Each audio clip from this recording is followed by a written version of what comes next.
Over the last 250 years, we have, in effect, conducted the largest science experiment in history.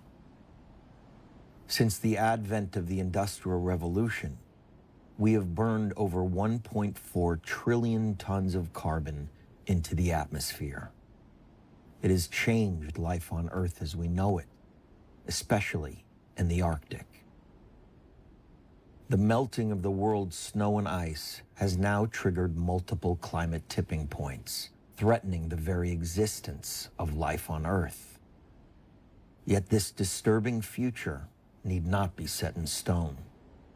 We have long had alternatives to fossil fuels, but more recently, we have actually discovered how to pull carbon out of the atmosphere, giving us a chance at reversing climate disruption. If we are able to reverse climate change in time, it would be an unprecedented achievement in human history. But the clock is ticking. Scientists say we must implement these solutions immediately. At this critical turning point, we must give a voice to the impartial experts who have presented us with the facts they have spent a lifetime to uncover. It is their time to be heard. They are the scientists, researchers, and innovators who have found the solutions to preserve the very life of our shared world.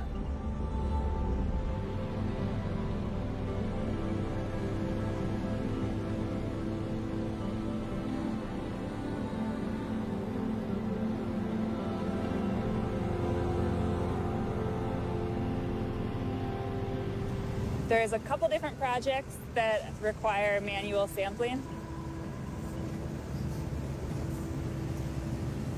So one of them is the long-term CO2 record.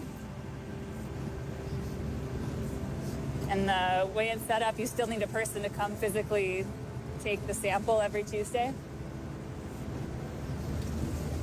I'm the person that gets to go in the snowcat to take the measurements. We want to keep that long-term record going the way it's always been taken. Monitoring and tracking what we're doing to our atmosphere is a serious and difficult endeavor. For the last 50 years, dedicated researchers from around the world travel weekly to the same locations, taking samples of greenhouse gases that cause climate disruption. So we're at about 11,500 feet on Noaa Ridge, in the Front Range of the Rocky Mountains in Colorado. And this is NOAA's long-term CO2 sampling site here. It's the third longest in the world. So these are the flasks that we're going to use to collect our sample, made out of glass. And after we're done today filling them with air, we'll ski them down to our office, and then we'll take them down to NOAA's office in Boulder where they get analyzed, along with similar flasks from all over the world. The reason we do it up here, and a lot of the sampling sites are high up in the atmosphere, is the air up here is well mixed, so you're getting a good sample of the whole atmosphere. There's a little inlet on the roof. When I turn on the pump, it's going to suck the air into these flasks. This is actually the whole carbon cycle and greenhouse gases, and CO2 and methane are the big ones. When I took the first sample in 1968, I measured 322 parts per million. And we don't know what this sample is going to measure yet, but it's probably going to be around 408. So it's a little bit of an increase. And now I'm just putting everything away and getting it ready for next week's sample.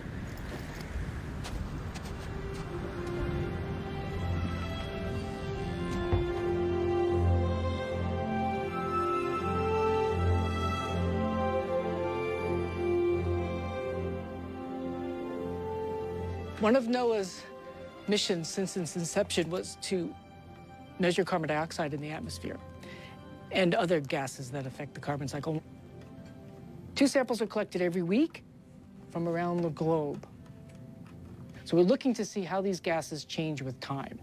And the way to do that is to continuously collect samples. Currently, we have about 60 locations Most of the samples are collected in remote areas, away from population centers. And we measure on this set of instruments for 6 gases that affect the carbon cycle. Those gases are carbon dioxide, methane, carbon monoxide, molecular hydrogen, nitrous oxide, and sulfur hexafluoride. This system runs 5 days and 5 nights a week, 24 hours a day. So what I'm doing right now is putting the air samples on the manifold and start the measurements. And then I can walk away.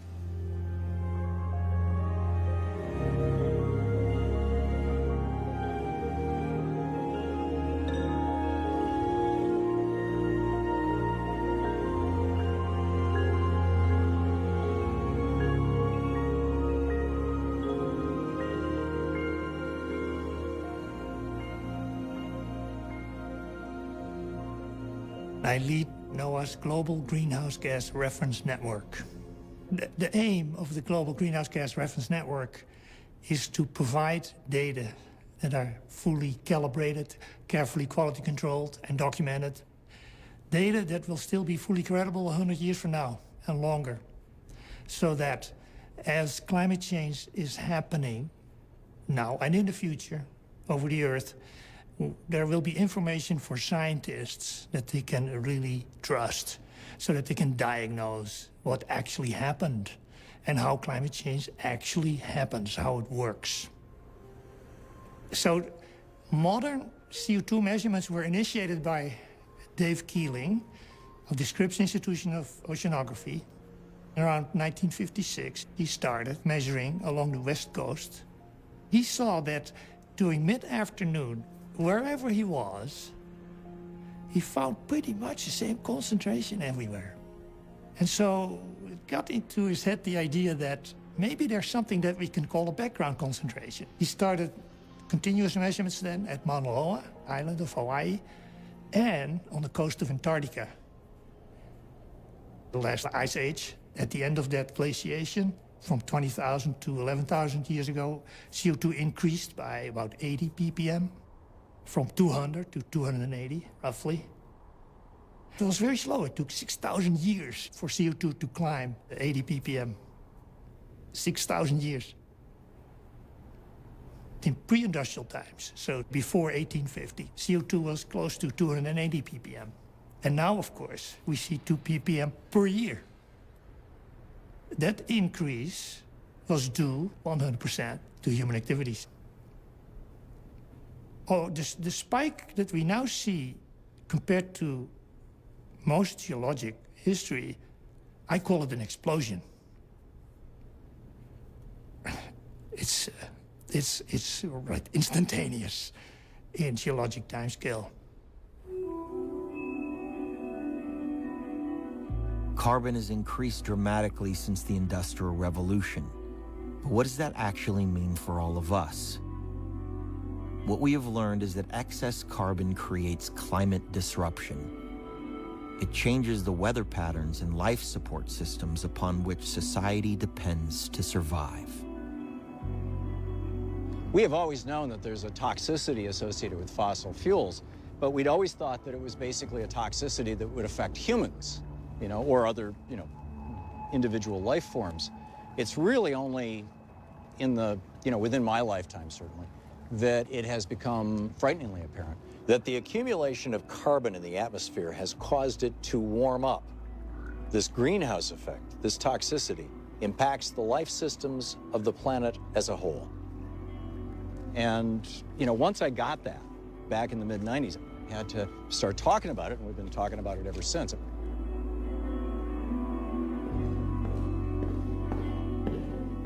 When we talk about dangerous planetary warming, we're referring to something akin to a 2 degrees Celsius, it's about 3.5 degree Fahrenheit warming of the planet relative to pre-industrial times. That is where we start to see some of the worst and potentially irreversible impacts of climate change. Substantial melting of the ice sheets and associated substantial rise in sea level, permanent droughts in mid-latitudes, and the list goes on. Well, catastrophic, would be we melt the major ice sheets, the Greenland ice sheet and the West Antarctic ice sheet. As all the major coastal cities of the world are flooded, you've got less land, you've got environmental refugees, some people leaving those regions, people leaving the tropics because it's getting too hot for human habitation. It's getting too hot for agriculture. Crops in the tropics will decrease dramatically in their productivity. In short, you're looking at a world with less land, less food, less water, and more people. And that's a recipe for a national security disaster.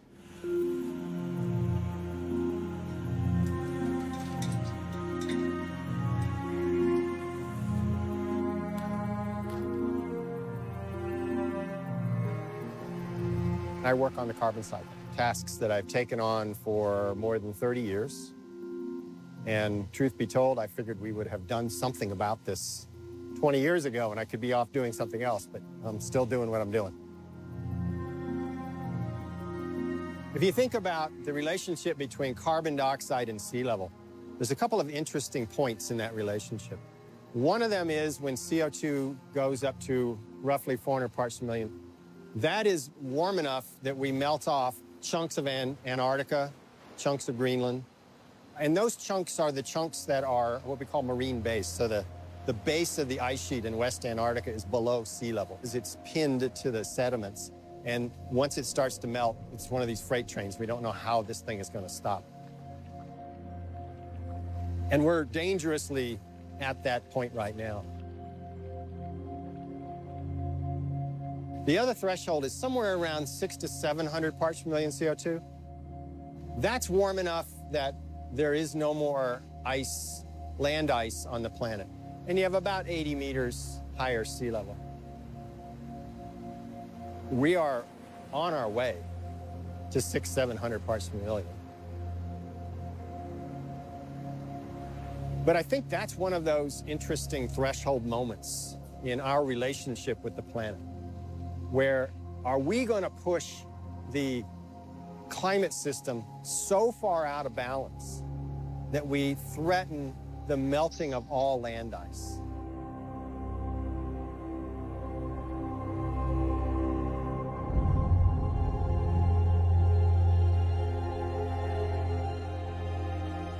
Yeah, it has changed. Icelandic nature is experiencing change because of climate change. This is quite visible in the south coast, for example. Our largest glacier, Glacier Vatnajökull, or water glacier, if you translate it directly, has also retreated quite a lot. There is one very interesting observation that everybody notices when they drive the south coast now, and that is that they drive over the longest bridge in Iceland, almost 1 kilometer in length, and there is almost no water under it. So you think, okay, why building such a big bridge for almost no water? Well, this is just climate change. The river changed its course because of the retreat of the glacier. So now we have this sort of monument, a symbolic thing of the past.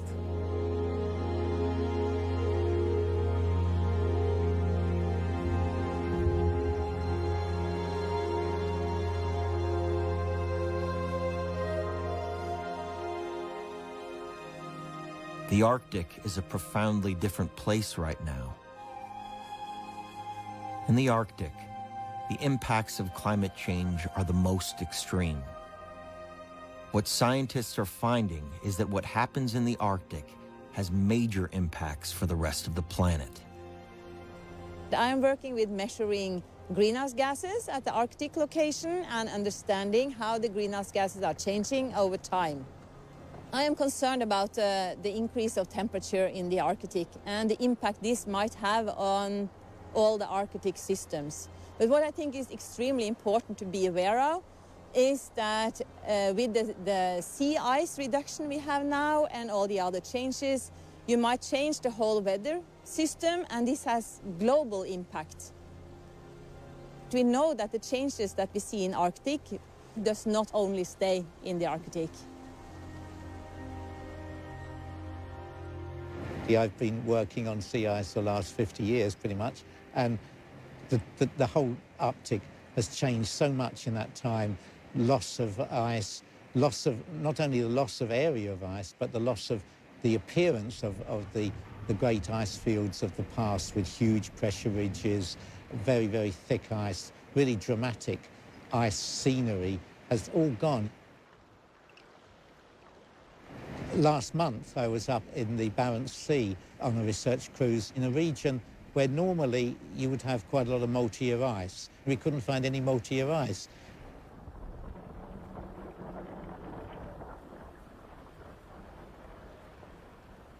So the ice was all very thin, 30 centimeters thick. The Arctic Ocean is no longer a continent of ice, but something that becomes just water in summer. So it's a huge loss as far as beauty is concerned, but also as far as the physics of how the planet operates. The ice is disappearing because the climate's warming. That's pretty obvious that will happen, but there's much more to it than that, because in fact you have many other feedback mechanisms going on which cause the effects on the planet to be far worse than just the retreat of the ice. So the Arctic's warming up 3 times faster than the rest of the world, and the temperature difference between the Arctic and lower latitudes is getting less. And that means that the jet stream is getting to be weaker. And as it gets weaker, it goes from being almost a straight line to becoming big lobes reaching up north and south. And when you have a lobe like that, it means that polar air can come down to lower latitudes than it normally reaches in one sector, and then in the sector to the east or west of it, you've got warm air going up north further than it should do. So you're getting bizarre weather extremes, which of course everybody's been commenting on. And the trouble is, where these air masses are causing such extreme changes happens to be the latitudes at which you have the maximum food production. Suddenly our ability to feed everyone is being affected by these polar changes. You can't take that amount of ice away without affecting so many other things.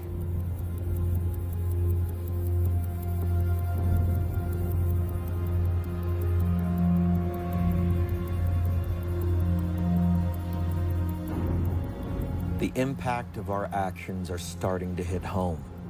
Scientists' predictions are now coming true sooner than expected. We are tragically suffering through severe storms, droughts, floods, and fires that are progressively becoming more intense and more unpredictable.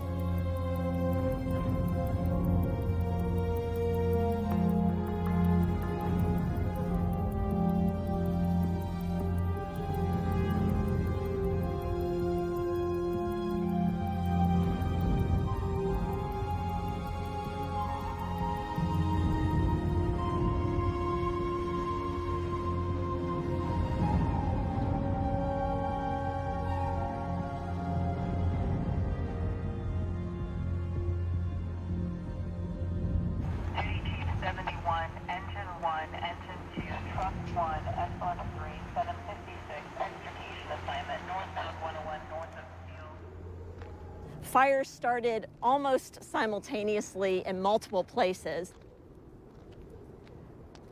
Over 7,000 structures were destroyed and about 3,000 homes. I think at the height in the early days of the fire, maybe about 100,000 people were evacuated. It's a collective trauma. Sounded like a war zone, looked like a war zone. You know, they talk about the Hanley fire. It took a day to get here. It burned about the same footprint, but it took about a day, burned less than 200 structures. This fire started at night, made it to Santa Rosa in 4.5 hours, and there's no comparison other than the footprint. Cal Fire Incident Management Team came here to help run this incident. And he just shook his head and said, man, I've never seen anything like this. I've been doing this a long time. So that's not terribly comforting, but that's where we're at right now. If we keep having these wind events, how do we protect our citizens? How do we protect our infrastructure? What are the things that we can do to make it as good as possible? We've Been through 4 or 5 years of drought. That drought stresses all the brush, all the trees, and you know, the winds at Geyser Peak on one of the weather stations was clocked at 108 miles an hour. And I don't know what you do with those kinds of winds. When something catches on fire, it's all you can do to try to figure out where it's going and how fast it's going to get there. I never would have thought a fire would come out of the hills and run the flats in Santa Rosa. I really didn't. Cars were being flipped over. There were shoebox chunks of, embers that were being carried well ahead of the fire. You'll see there's some trees where all the limbs are they're snapped off. They're not burned off, they're snapped off.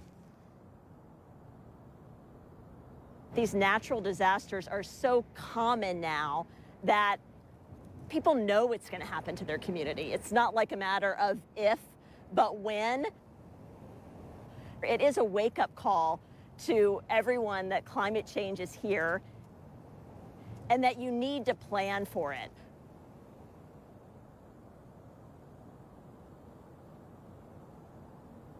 Climate disruption is causing a rise in extinctions today. But this isn't the first time. Scientists studying geological records have shown there is a connection between spikes in carbon and the past 5 mass extinctions. There is a natural law that the carbon cycle affects the fabric of life. Every time there has been a massive increase in carbon, the web of life weakens and sometimes collapses.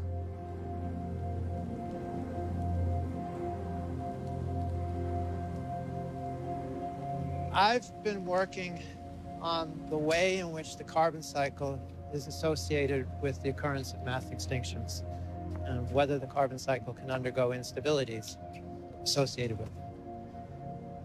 So the carbon cycle is where life and the environment interact. You can think of it as one grand loop between photosynthesis, which is a process that takes carbon dioxide out of the atmosphere and converts it to oxygen and plant matter or organic carbon. And then the back reaction of the loop we call respiration, which is the process via which we convert that plant matter to carbon dioxide. The grand loop of the carbon cycle takes about 100 gigaton of carbon out of the atmosphere and oceans every year, and it returns it each year. So this is 100 gigatons out, 100 gigatons back in. What we're contributing is on the order of about 8% from fossil fuel burning. It's an 8% increase compared to what is normally going back and forth in a year. It turns out to be more than what volcanoes are putting into the system.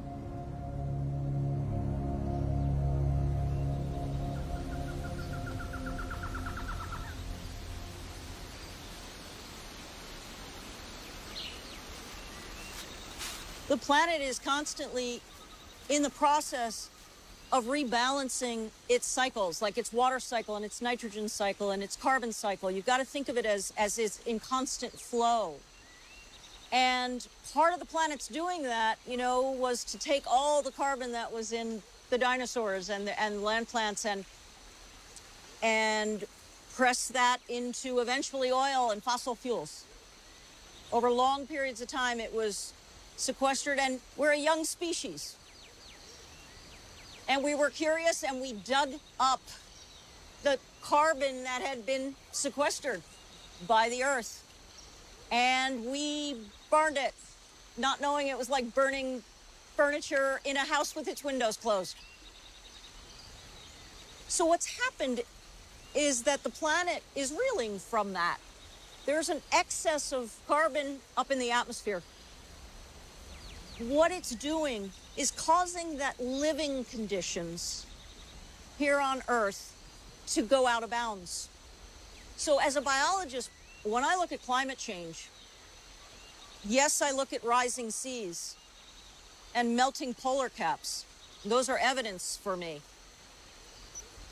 But when we begin to look at what's happening to the biological organisms in response to the warming trends, they are already on the move.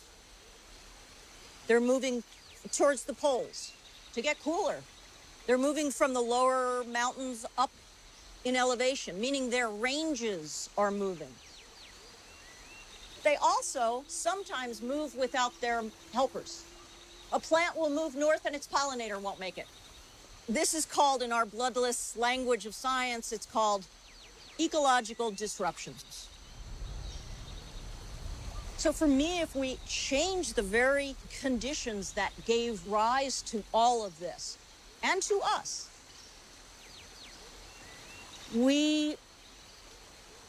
it's going to get crazy. When the carbon cycle is unstable, it moves into a realm that we don't understand. Going back into geologic time, is that occasionally there are these essentially bursts within the carbon cycle in which things change. One of them, which is widely known as the Paleocene-Eocene thermal maxima, 55 million years ago. And others, which are decidedly worse, they're destructive or catastrophic events, they're mass extinctions. The worst of them, known as the end Permian extinction. So that's the historical record, but what we're doing to the carbon cycle now is another kind of problem, because now we know what's going on. We know that we have been adding carbon dioxide as a consequence of fossil fuels. And then the question is, does that risk engendering the kind of bursts that we've seen in the past that could create what I would call an instability in the carbon cycle? That is one in which small changes become bigger changes. That's a precise scientist's definition of catastrophe. But when you get down to the individual level, losing one's home to a flood is a catastrophe.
We can still avoid breaching that dangerous limit of 2 degrees, but if you do the math, with each passing year of relative inaction, it's getting more and more difficult to limit our carbon emissions and remain under 2 degrees Celsius warming.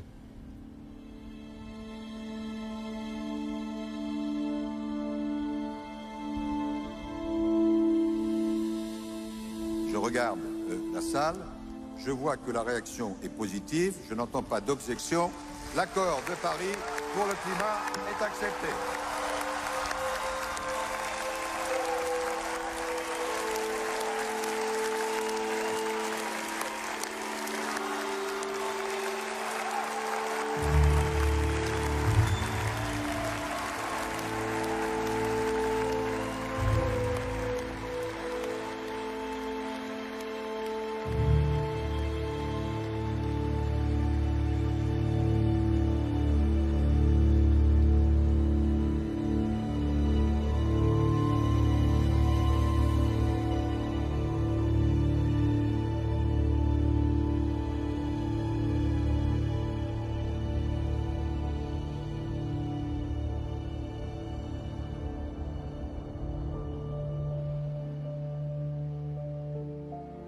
We know we have put too much carbon into the atmosphere, but how much is too much? Scientists have figured out what that amount is, and have created a carbon budget that will create a margin for life. This budget tells us where we are now, how much more carbon we can burn, and how much needs to be removed in order to sustain life on Earth as we know it. I would say the major challenge is indeed dangerous climate change. And if we want to avoid dangerous climate change, so then we have to accept that the atmosphere is, for humankind, a limiting disposal space. So roughly we can emit 800 gigatons CO2 into the atmosphere in this limiting disposal space.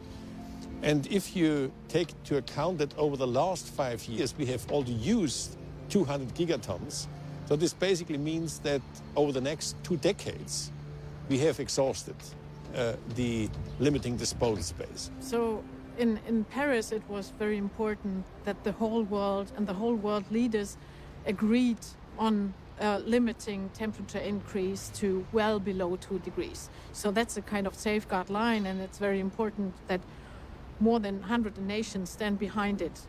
So imagine the volume that is in this ball. That's a kind of symbol for the CO2 that is still in the ground in terms of coal or in form of oil and gas. So this is the amount of carbon. And if we want to limit the temperature to 2 degrees globally, we may only emit this little amount of carbon into the atmosphere. And you see that we have a lot more of carbon still stored in the ground that we can emit in the atmosphere when we want to limit the temperature to 2 degrees. So therefore the question is, how does it fit together? So, and now for the next 20 years, this is an enormous important time span to transform our economies, to decouple economic growth from emission growth. And by mid of the century, we need 0 emissions. And after 2050, we need even negative emissions. The carbon clock is just informing people where we are now. What is the pathway, how we exhaust the limiting disposal space of the atmosphere. And this is a huge challenge for humankind.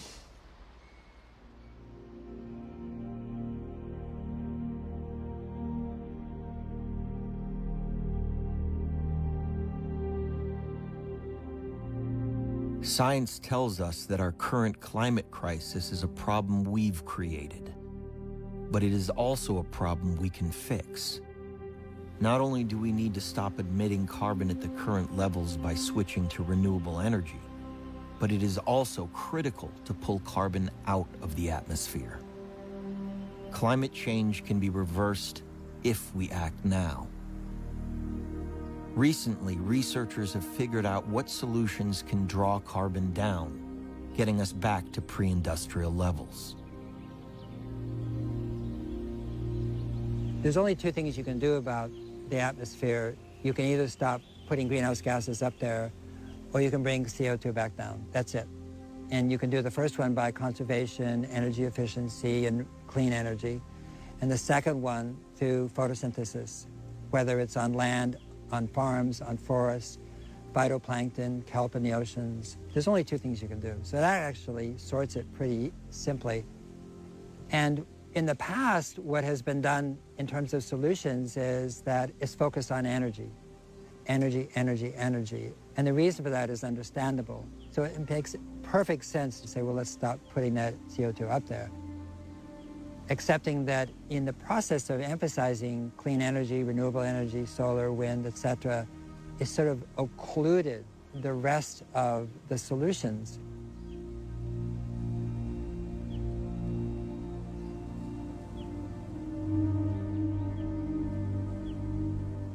The purpose of drawdown is to see if the 80 solutions that we had modeled would scale to the point where we could reverse global warming within 30 years, going from reduce to reverse. You bend the carbon curve, what drawdown shows is that we have choices. And that if we increase the rate that we're scaling some of the solutions, then we can achieve drawdown at 2050. And if you say the odds are long, I agree. They're long odds. I'll take them.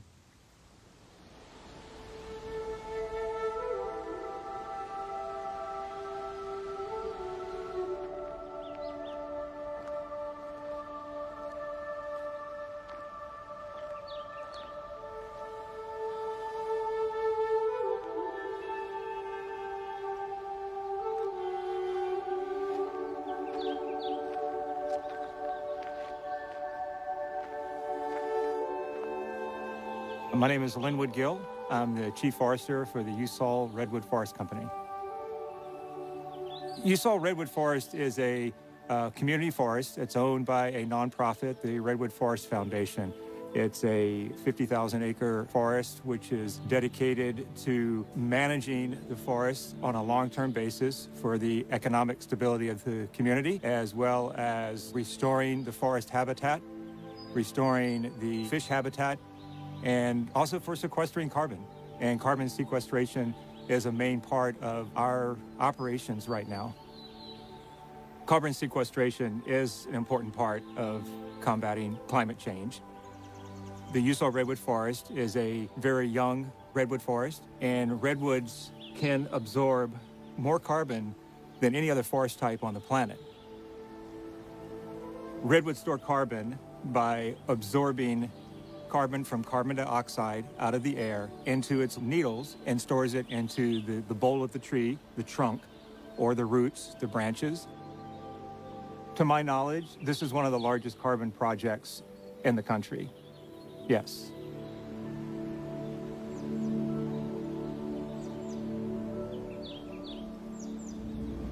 I am the Biochar project manager for the Redwood Forest Foundation. We're sort of at a perfect storm right now in California, where we have over 100 million dead trees in the Sierra, and we need to do something with that. We have what is called the western pine bark beetle, which makes its living by feeding on ponderosa pine and other trees as well. And these beetles have been around for thousands of years and have lived in harmony and balance with the trees. But unfortunately, because of climate change and because of the long drought, millions of trees are very weak and have difficulty defending themselves against the beetles. Biochar can definitely be one of the ways that we address the beetle damage in the dead and dying trees in the Sierras.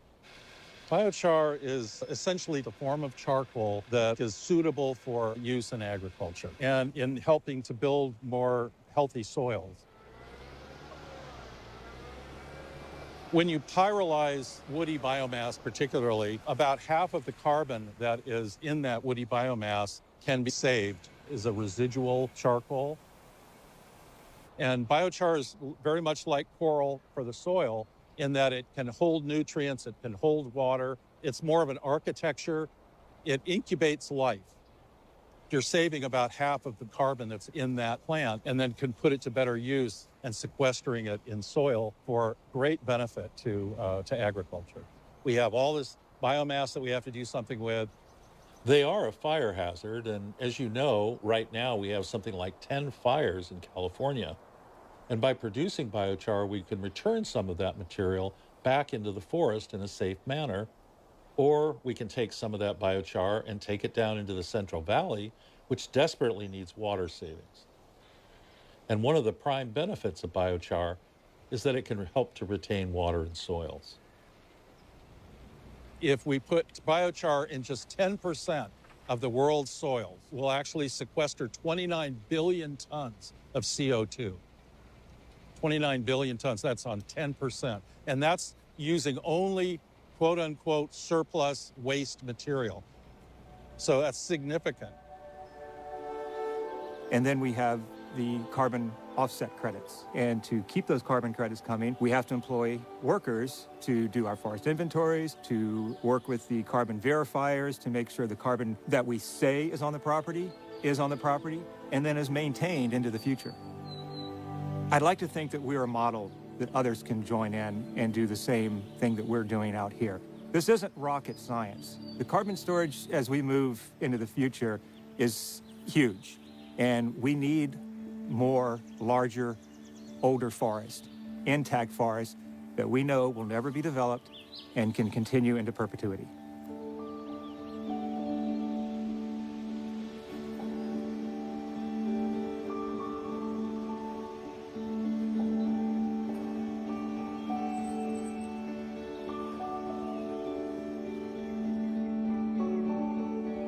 I'm Kate Scow, and I'm a professor in land, air, and water resources at University of California, Davis, and I'm a soil microbial ecologist.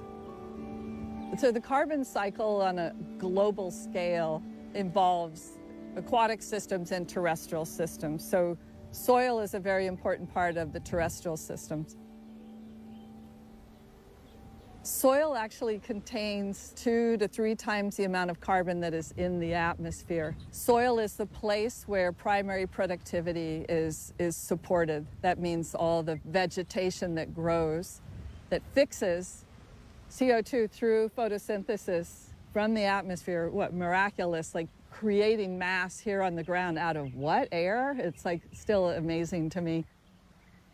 That productivity brings all this carbon in. The plant fixes the CO2, it dies, it falls onto the ground, and all that plant residue now enters into the soil carbon cycle.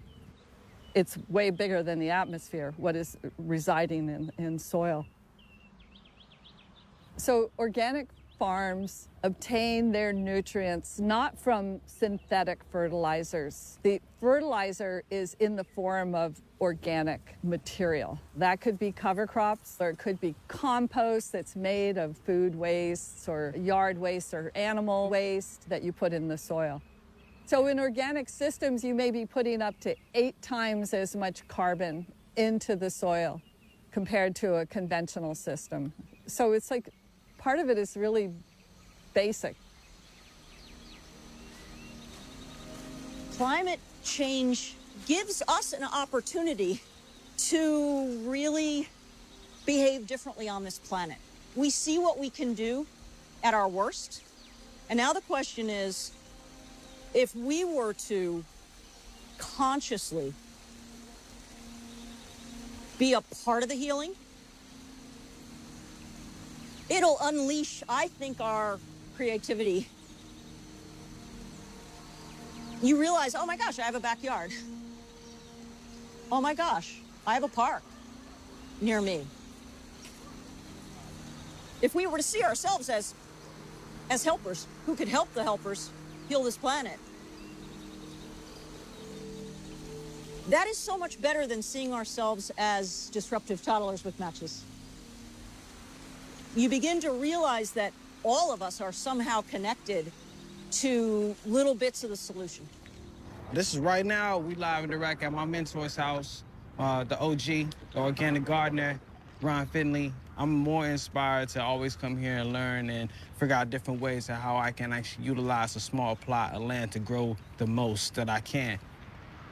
Culinary climate action is basically what I like to see when I'm growing the food. And it's basically taking all that carbon out the atmosphere. It's pulling it in, and we also can see the fact that we can put it back into the soil. Not only as at the same time it's creating green jobs, you know, and also addressing things like diabetes and obesity in my community where I come from. You know, there's a lot of plots, there's a lot of city access, there's a lot of water that's available. This is really just it's a beautiful cause and effect. We're literally pulling out all the harmful poisons that we literally just emit into our atmosphere. And the best way that you want to transform that is by growing some food, put it on the roof, put it in your windowsill.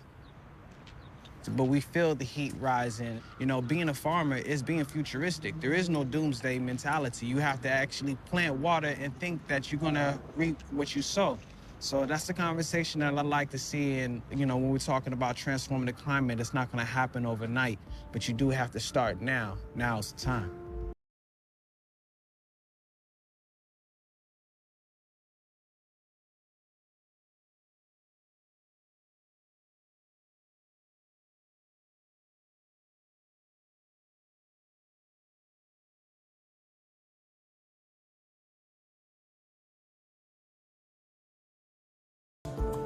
My name is Brent Smith. I'm the owner of Thimble Island Ocean Farm, and we're here in the Thimble Islands in Long Island Sound. And I'm born and raised in Newfoundland, Canada, high school dropout, and have fished all over the globe. I fished in Gloucester, up in Newfoundland, and then I was in the Bering Sea for a bunch of years. And, you know, that was the height of industrialized fishing. We were tearing up entire ecosystems with our trawls, chasing fewer and fewer fish further and further out to sea. So it was completely unsustainable. In fact, a lot of the fish I was catching was going to McDonald's for their fish witch sandwich. it really caused a wake-up call for a lot of folks in my generation. I was actually out in the Bering Sea, and the cod stocks crashed. And you know, thousands of people thrown out of work, canneries shuttered, and it really taught me that you can build up an economy and a culture over hundreds of years, and if you don't protect the resources, an ecosystem collapse can wipe it out in a matter of years. And that's when we really begin to realize that issues like overfishing, like climate change, that they're not environmental issues for a lot of us that work on the ocean. They're economic issues. I mean, there's going to be no food, no jobs on a dead planet. When I realized this wasn't sustainable, I went on this search for sustainability. I remade myself as an oysterman. And what oysters taught me was that Mother Nature created these technologies millions of years ago designed to mitigate our harm. We don't need advanced technologies. Mother Nature has seaweeds and shellfish which sequester 5 times more carbon than land-based plants, filter 50 gallons of water a day per oyster, pulling nitrogen out of our system. I mean, my job as a steward of the ocean is to take Mother Nature's technologies and grow them. And it's pretty simple. So the beautiful thing about if you grow just restorative species is there's zero inputs. We don't need fresh water, we don't need animal feed, we don't need fertilizer, we don't need land, making it hands down the most sustainable form of food production on the planet. So kelp is this beautiful seaweed. It's like the gateway drug to a new cuisine. It's one of the fastest growing plants on Earth. It soaks up 5 times more carbon than land-based plants. It's called the sequoia of the sea. But it's just the beginning. I mean, we're starting with kelp, but there are 10,000 edible plants in the ocean. Part of the plant we can turn into kelp noodles, but then this, which is biofouling, we turn into fertilizer, and we can turn into animal feed. If you provide a seaweed diet to cows, you get a 90% reduction in methane output. It's stunning, and cows, sheep, goats, have been eating kelp for hundreds of years. Hebrides Islands, Maine, all sorts of places. You know, the volume's stunning. We can do 10 to 20 tons of kelp per acre, 150,000 shellfish. And you scale this up, if you were to take a network of our farms totaling the size of Washington State, technically you could feed the world. If you took 5% of U.S. territorial waters and farmed in our style, you could create 50 million direct jobs and sequester the equivalent carbon of 20 million cars. Our farms also help mitigate acidification. The kelp creates something called a halo effect, which reduces the acidity in the oceans, which then allow our oysters and other shellfish to grow thicker shells and not be as susceptible to acidification. So I mean, climate change was supposed to be this 100-year sort of slow lobster boil, and instead it's here and now. Luckily, as fishermen, we can transition to something that keeps that core and have the pride of helping feed my country, and that's just so exciting. I can be part of, you know, the army that's going to help hopefully save the planet.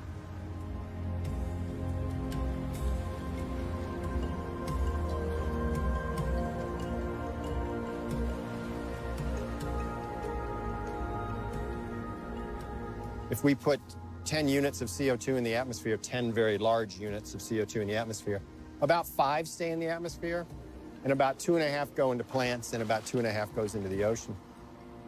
So you've got an acidic ocean, so how do you deal with that? Now, nature handles this problem by making more shells, which is the marine snow idea, that little beasties grow in the water, they make calcium carbonate shells, so shells fall. The problem with that is the planet loves to operate on timescales of millions of years, and we don't. So the question becomes, can you speed that process up?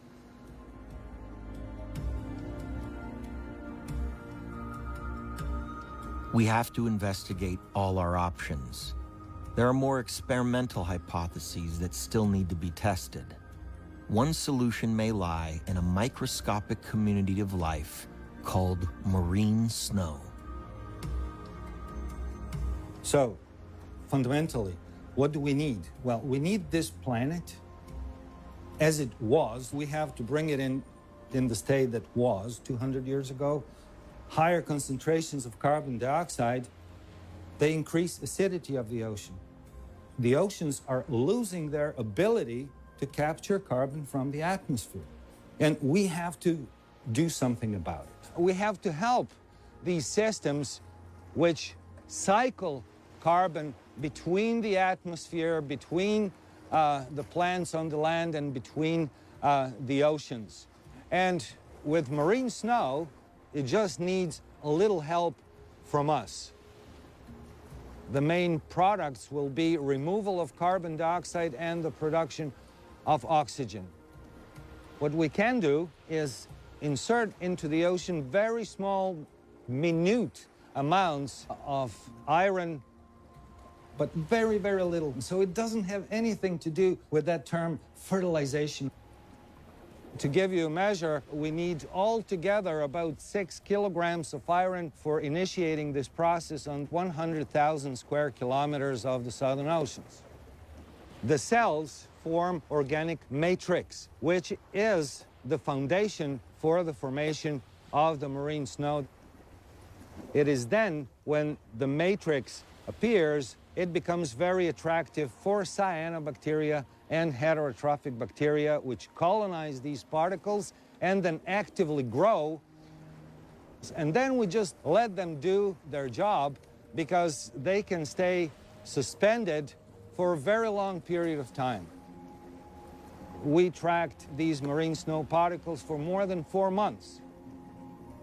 So they can float around and sequester organic matter, and when they become heavy, they simply sink down to the seafloor.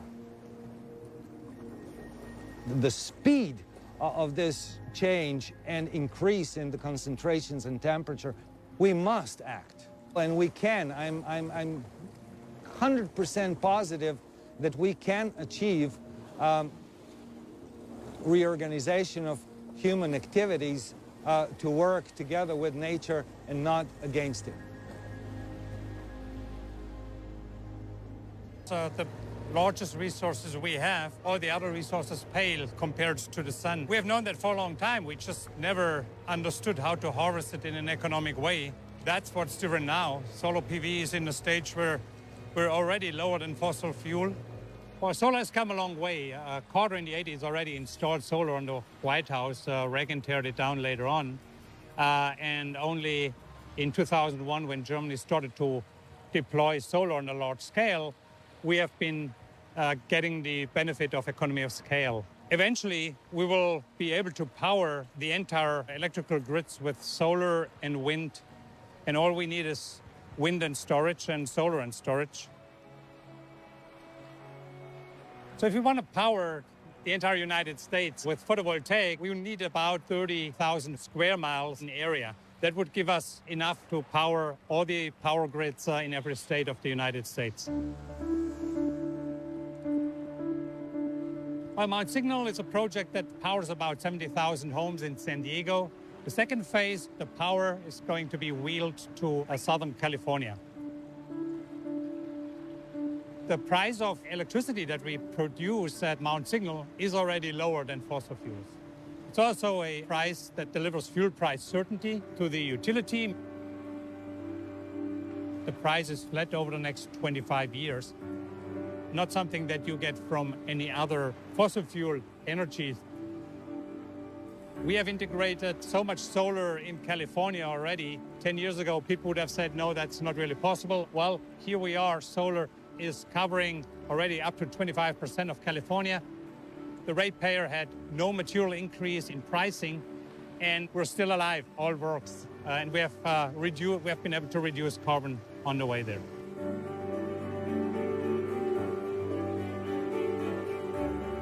Over the last years, we saw now utilities volunteering to buy solar.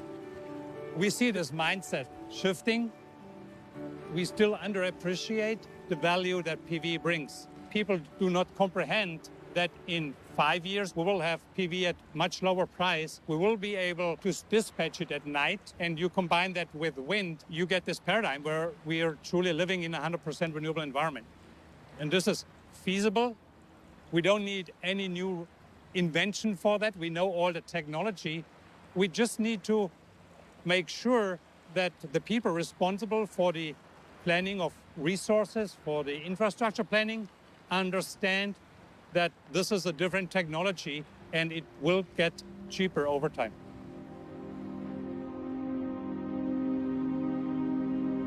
Coal is coming back. Clean coal is coming back. 100%. My administration is putting an end to the war on coal. We're going to have clean coal, really clean coal.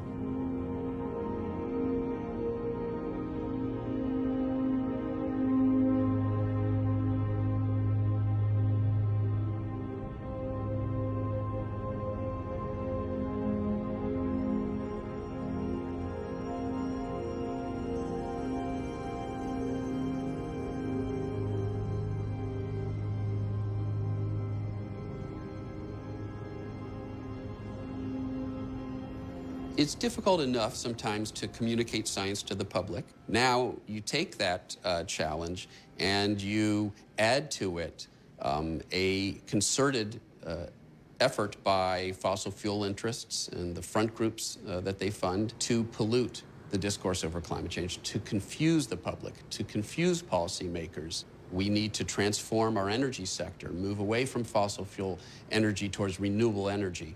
Well, that's rather inconvenient for the powerful fossil fuel interests who have many millions of dollars invested in our continued addiction to fossil fuels. And they've fought tooth and nail to maintain that addiction, in part by attacking the science, linking climate change to that behavior, the burning of fossil fuels.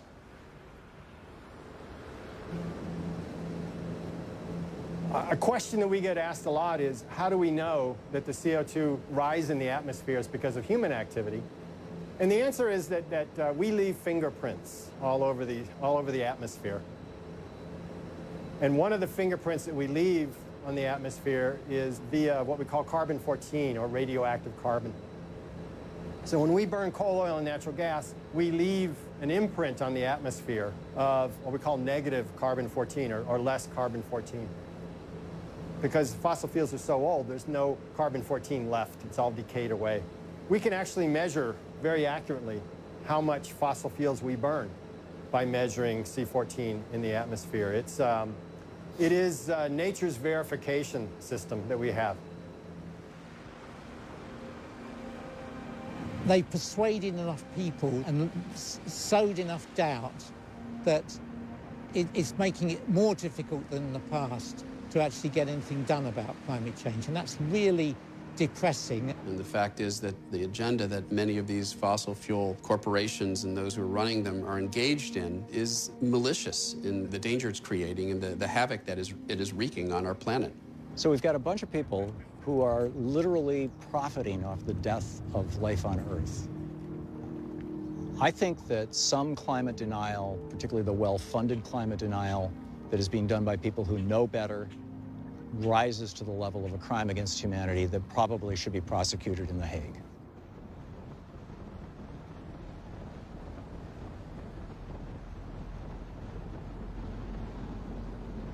While climate deniers have succeeded in delaying action, a much more ominous problem has emerged. Very recently, scientists have recorded increasing levels of methane gas in the atmosphere. Methane, a powerful greenhouse gas, has the potential to increase temperatures even further. Increased methane is a sign that we are reaching a critical tipping point. But where is it coming from? And how much will it accelerate climate disruption? Scientists are racing to find out.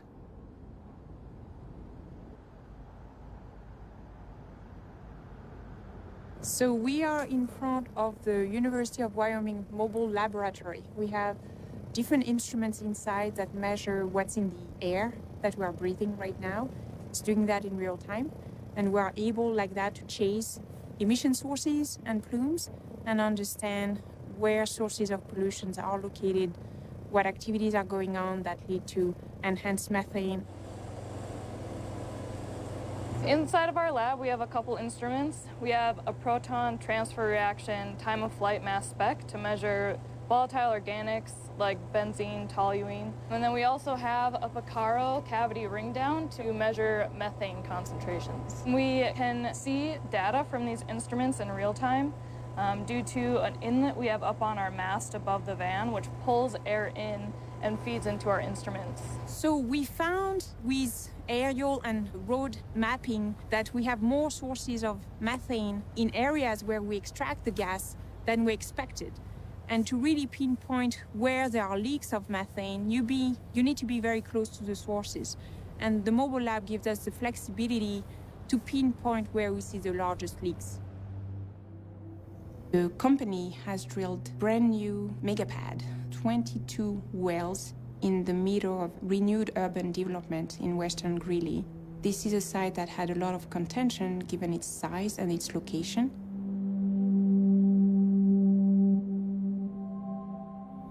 So the local community, from what I've heard, is not really kept up to breath on what's going on at the site. There's a huge sound wall around the operation. And the state is not really maybe doing its best at facilitating the communication. We saw operations going on with a lot of flaring. It seems very large volume of gas. The yellow color of the flame tells you it's not complete combustion. So we are going to continue doing those drives to understand those sources, but also to track what the local population may be exposed to.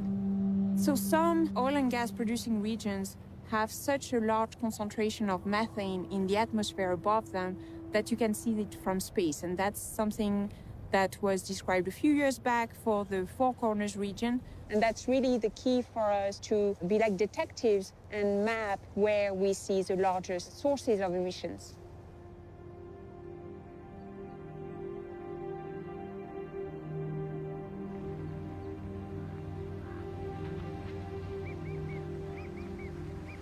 So in 2014, NASA scientists, in cooperation with Noaa, University of Michigan, and other scientists, identified a methane hotspot the size of Delaware in the Four Corners region.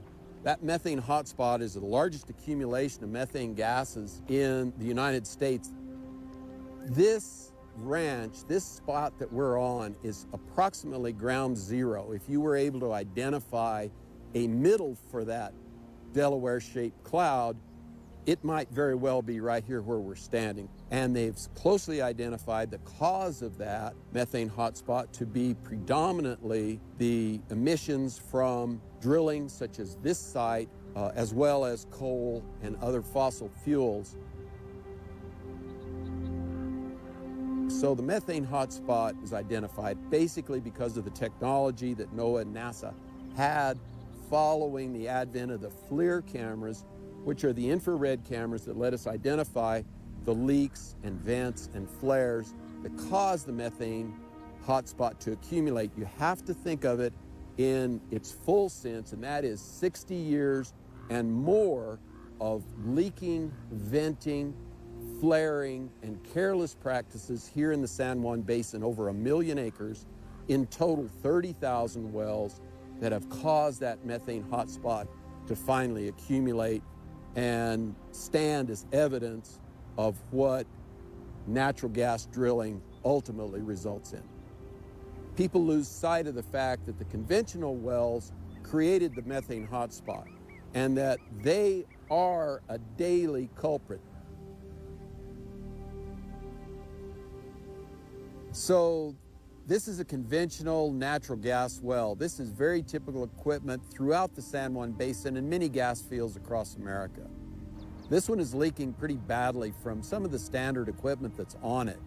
This just requires, honestly, a crescent wrench, a little bit of Teflon tape. Some attention will fix this leak. If I had a single wish, my wish would be to pull an investor in oil and gas here and stand them where I'm standing. Let them see that leak. Let them see that times 18,000 in the San Juan Basin, and get them to stop obstructing a federal rule that stays in place to protect my family, to protect taxpayers across New Mexico, and provide federal, fair, and equal protection across the western states. Let's get those guys out of the boardroom right here on this well location. Let them look at that leak that can be easily fixed. And when I found out that the EPA Administrator, Scott Pruitt, knew that the data had come in that methane leaks and the chemicals that come with them harm children to a greater degree than they did to me, I was just outraged that he would try again to roll back the federal protections for us. You know, if someone came onto my ranch with the stated objective of harming my children, it would be over my dead body.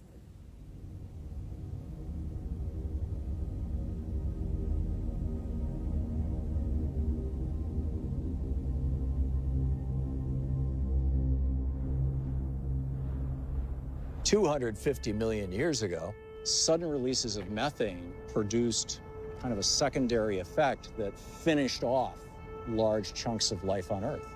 And one of the debates right now is whether the methane that is buried in the Arctic, whether the methane that is, in the permafrost, in the seas all over the world, how rapidly that will be mobilized and how destructive that mobilization will be. The release of this ancient methane may lead to exponentially more warming. Will this methane create an apocalyptic scenario? This is a question scientists are desperately trying to answer. I'm the director of the Center for Gas Hydrate, Environment and Climate. Here we have a team of 50 to 60 scientists working on understanding the impact of methane on the global climate system. This methane is stored beneath the Arctic Ocean floor in huge reservoirs at locations we sometimes know, but we often do not know very much about it. So we are applying here geophysical methods to quantify the methane hydrate reservoirs and also to see how stable those methane hydrates are today, but also in the future. Methane is one of the most aggressive greenhouse gases. Methane has, fortunately, a shorter lifetime. The Earth has a natural system for regulating input of methane from the ocean and into the atmosphere. And this system is working quite efficiently. But this system is also changing because the ocean current system is changing, the ocean temperature is changing, the ocean chemistry is changing. So methane was in a kind of equilibrium for some time. And during the last couple of years, we see quite a distinct increase in methane. Do not know where this signal is coming from. And at the present time, that, of course, is putting a pressure on the scientific community to give an answer to the politicians. What is going on with the methane in the atmosphere? Where is the methane coming from? What is presently becoming more unstable?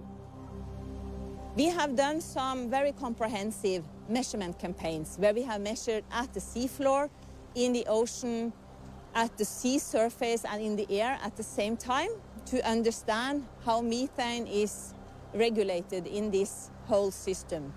There is a lot of methane stored at the seafloor, and this is so much that only a small change might impact the ocean or the atmosphere.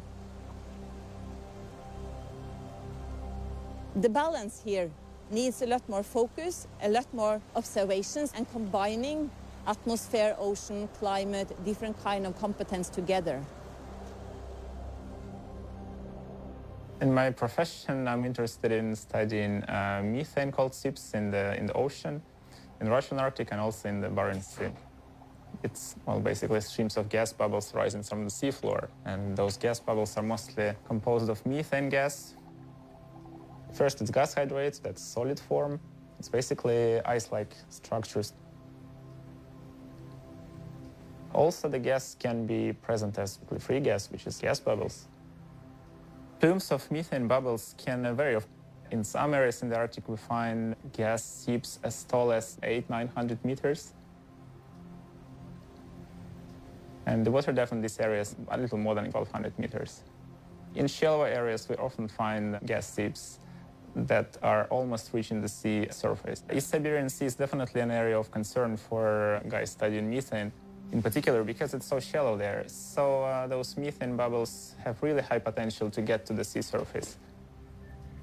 Some areas, Spitsbergen, we find methane flares that are almost reaching the sea surface.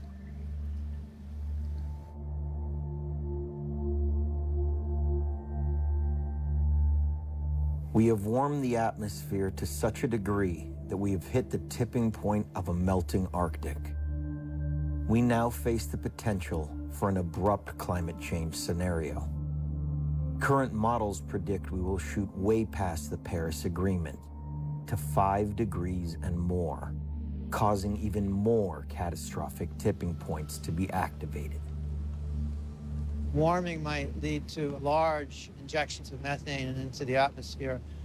It's something we need to be concerned about.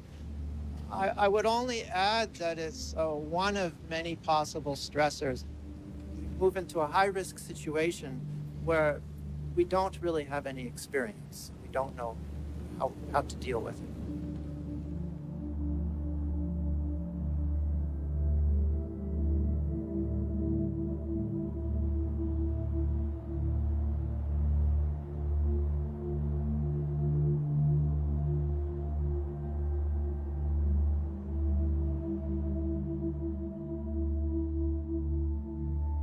Permafrost and methane in general is of a great concern.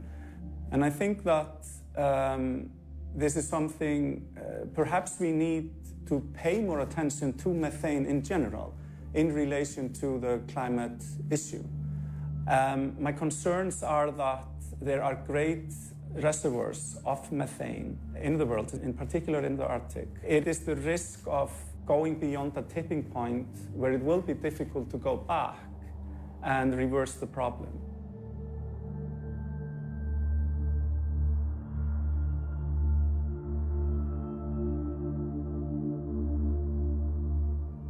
It's a very plausible feedback mechanism that in Arctic soils, permafrost soils, there's an enormous amount of organic material frozen, and the amount that is available there potentially to turn into CO2 and methane is maybe 3 times, 4 times all of the fossil fuels that we have burned.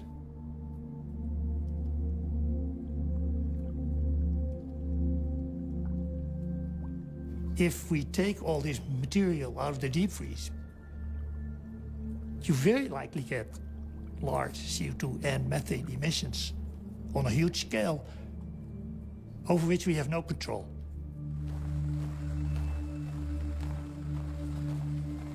I study methane emissions from lakes.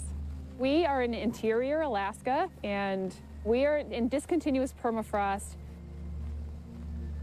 The thing that we're looking at is microbial methane. This methane bubbling here behind me, it's dead plant and animal remains that were locked up in permafrost for tens of thousands of years. And as that permafrost is thawing, the microbes eat that soil carbon and they turn it into methane. This process of permafrost thawing and that thawing permafrost fueling methane production, and then methane escapes into the atmosphere, causes climate warming, which causes more permafrost to thaw. We call that a permafrost carbon feedback. It is a natural process. Our concern, though, is that as climate warms at a faster rate than it has in the last 10,000 years, that permafrost is going to respond by thawing a lot more quickly and releasing at a faster rate methane gas. Now, every time I go to a new lake, I attempt to light these gas pockets because it's a very high concentration of methane. It's highly flammable. We see a positive flame test when they contain methane. So it's a quick gas chromatograph on the lake to tell us, do we have a methane lake or are we dealing with a different kind of lake? There are many new lakes forming that were not here 30 or 60 years ago. And those lakes have 10 to 100 to 1,000 times more methane than the rest of the lakes. They are a picture of the type of methane emissions we expect to see in the next 10 to 50 years as permafrost warms and thaws, and that permafrost feedback cycle kicks in and really accelerates. Now, is it methane? Is it permafrost? Is it the dissolved organic carbon in the ocean, which is suddenly remobilized? These things are all intertwined with each other. So really what one needs to ask is, are there positive feedbacks within the system? The answer is yes. So it just stands to reason, purely by common sense, the less you disturb it, the better off Thanks, Bobby.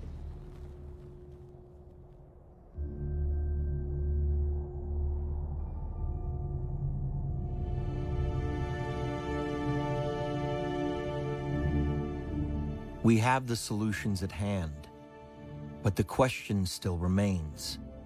Can we mobilize and take collective action before it's too late? There isn't the oomph in the world to do this.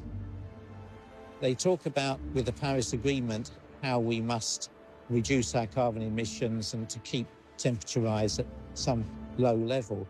But in fact, of course, we won't be able to do that.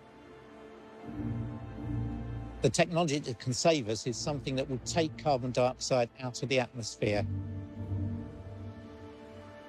So it ought to be obvious that the biggest research effort that man is involved in should be to develop direct air capture methods that work.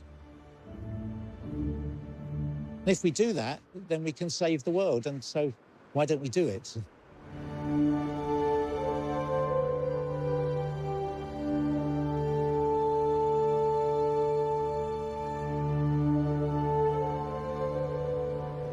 Direct air capture is machines which take in ambient air and extract the CO2 from this air.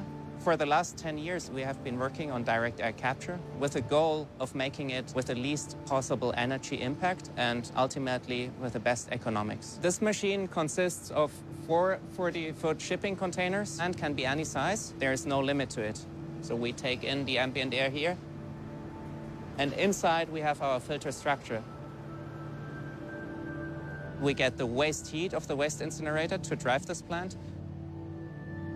Once the CO2 is captured, this gas is then going to a greenhouse, and this greenhouse is using the CO2 to increase the CO2 concentration in the atmosphere of the greenhouse, which is done already nowadays, but with fossil CO2, and from tomorrow on, they're going to use atmospheric CO2.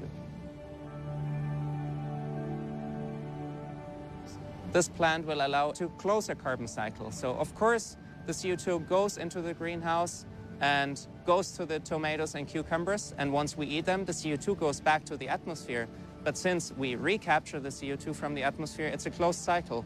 So this can be a missing piece of the pie in order to close a global carbon cycle in the energy or transportation sector. So besides using CO2 in a greenhouse like this, we can take CO2, we can take water, and we can take renewable energy. We can again produce fuels, for example, jet fuel. In order to capture 1% of global CO2 emissions, we would need roughly 300,000 of the plants behind me, which is of course a very high number. But if you compare this to existing infrastructures, it's a scale which humanity can handle. So it's definitely an achievable goal.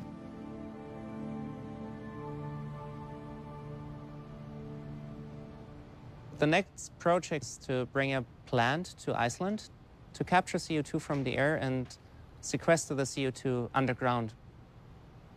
And in 2 hours, you literally turn CO2 into a stone, which stores it in a permanent and safe manner. In order to run the plant, we would use geothermal heat. There's an abundance of it on Iceland. Therefore, we would have low carbon footprint energy available to drive the machine. So today is a very special day. We have brought CO2 capture plant up here to Iceland.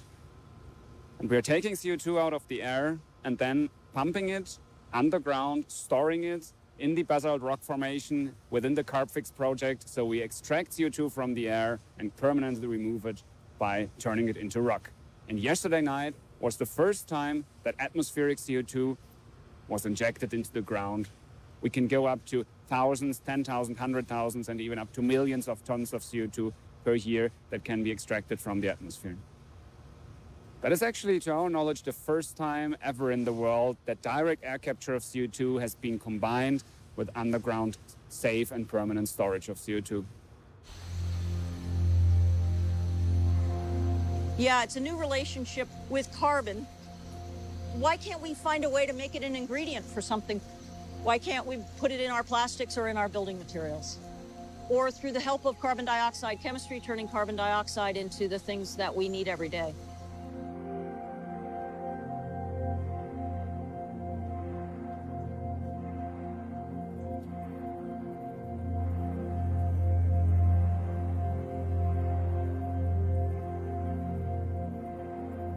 I'm Daniel Nocera, the Patterson Rockwood Professor of Energy at Harvard University.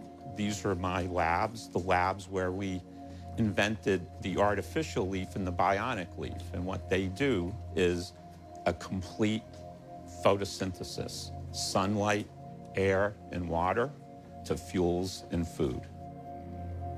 Think about photosynthesis. If you think about what it really does, is the building block of life, and its building blocks literally are CO2, water, and sunlight. And we build all of this, like this, wood and food and starch and biomass. That's a remarkable transformation. This photosynthetic process, it's very complex, but we really listen to nature. And that we finally ended up doing in 30 years. And something that makes us really happy, not only can I say, yes, we can do it artificially, I can do it 10 times better than photosynthesis. We made special catalysts that coated the artificial leaf, and then they would split water to hydrogen and oxygen. The second part of the invention is the bionic leaf. It takes the hydrogen from the bacteria, and then it makes fuels. And so depending on what genes I put into the bacteria, I could have the bacteria make materials, they could make drugs. We've shown they can make fertilizer. We can work out of any water source, including natural waters, seawater. As long as you have my artificial leaf, you can do it in your backyard. We don't need to dig what's been down there and release more CO2. The artificial leaf, working with the bionic leaf, takes the CO2 out of the atmosphere, uses sunlight and water, and we make fuel. So we don't add any more to the atmosphere, any more CO2.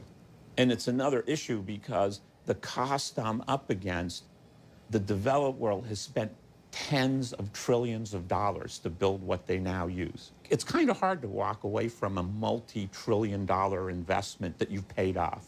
So that's what it's all about. Therefore, you need policy and you need good partnership. And the public informing them that they have options and that there can be this different world.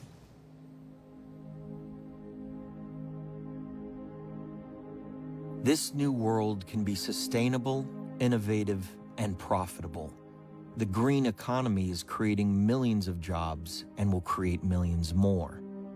It matches and will surpass the economy of the fossil fuel industry. The challenge to reverse climate disruption opens up opportunity for everyone.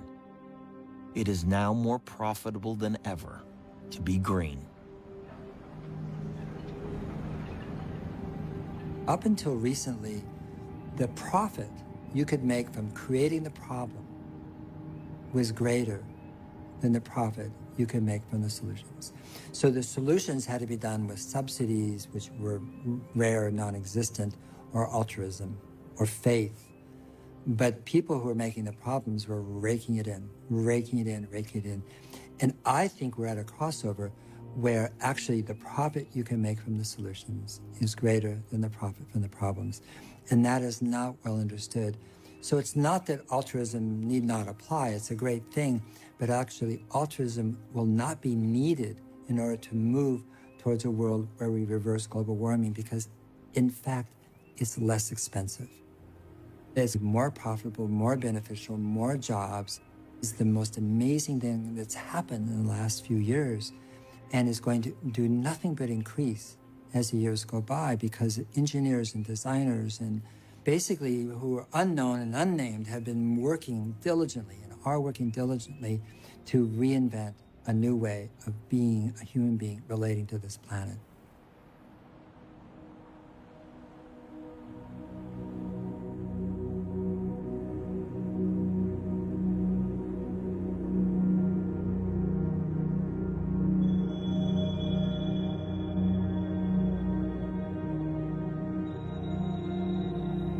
In Orkney, we have a really strong maritime tradition, and since the 70s, the oil and gas industry in Aberdeen has been a major contributor to the local economy, providing tens and thousands of jobs. But really, in the last few years, we've seen quite a big downturn in terms of the oil and gas industry and the price of oil. But we've got lots of really experienced people in offshore operations on our doorstep, and they're finding new jobs in offshore renewables and companies such as ourselves. Tidal energy is almost an entirely untapped resource. We think we have the potential around the world for about 100 gigawatts of capacity, perhaps more. And what that equates to is low carbon energy for millions and millions of homes. What we've got here is the world's most powerful floating tidal energy generator. We've got a floating platform to which 2 rotors are mounted.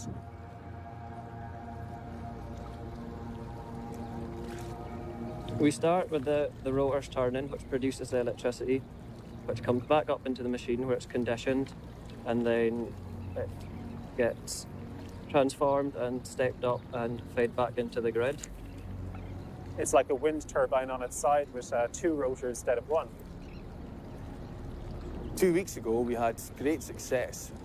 First period of 24-hour continuous generation from the device. It actually operated beyond expectations. The device itself generated over 18 megawatt hours of power in that 24-hour period. We're converging on more traditional methods of renewable generation and really putting tidal out there as a real competitive technology across the world and the world's generation needs.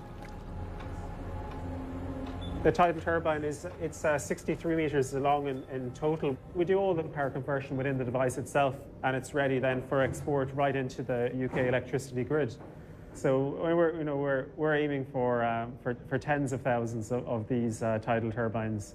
We've got this fully integrated system for producing low carbon energy, so we're very excited about it.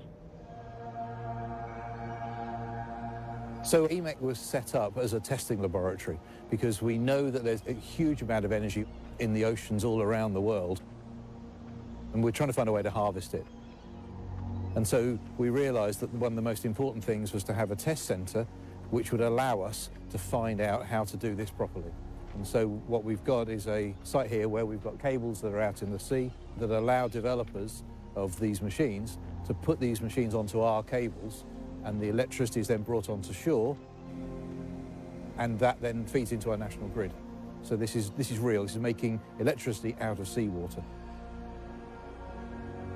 So at the moment, we've got a device called the Penguin, and that's by a company called Wello Oy, and their machine is effectively a large pendulum inside a ship, and as the ship moves, so this pendulum turns horizontally, and that then generates electricity. The sea is unrelenting, and it will really try and damage equipment. So making the equipment that's reliable, robust, efficient, cost-effective, all these things are the things that people are grappling with. But the really clever thing, because we have done that piece of alchemy, we've actually turned seawater into electricity. And that really is huge, because people have worried about whether you can do this or not for years, and we've just shown you can. And that's a big step forward.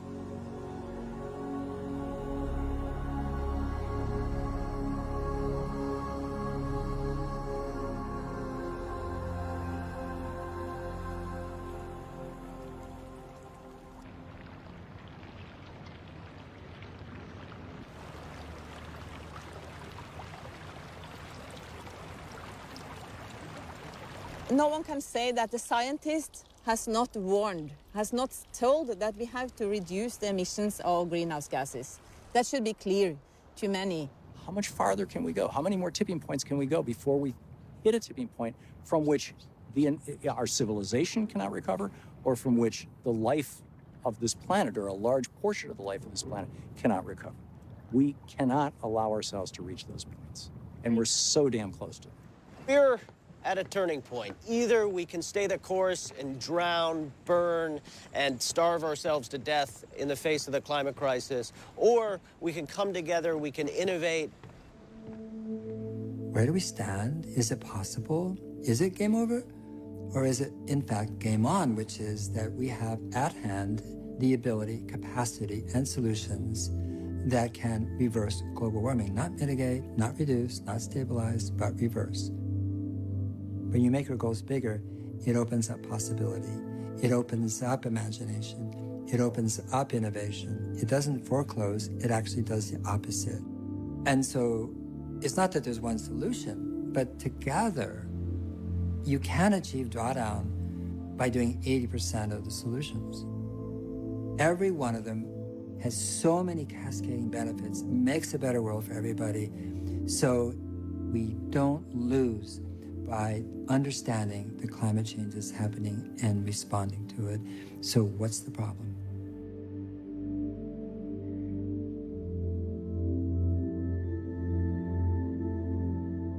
We are the first generation to see the advance of climate disruption and the last with a chance to fix it. In spite of all this evidence, we are currently burning fossil fuels at an ever-increasing rate. We have heard from the scientists who have told us the truth based on actual research. It is time to end the delay, to listen, and to implement the solutions at hand. Time is running out. The ice is melting. Decisive action must be taken now. There is no other option. This moment is within our reach. Let us grasp it. It is up to us, each one of us, to save this unique blue planet for generations to come.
if we're falling out?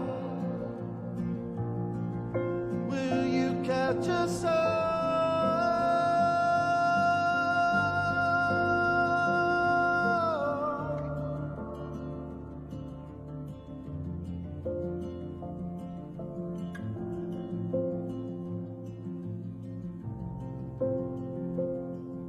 Lord, just let me know if I'm worth saving.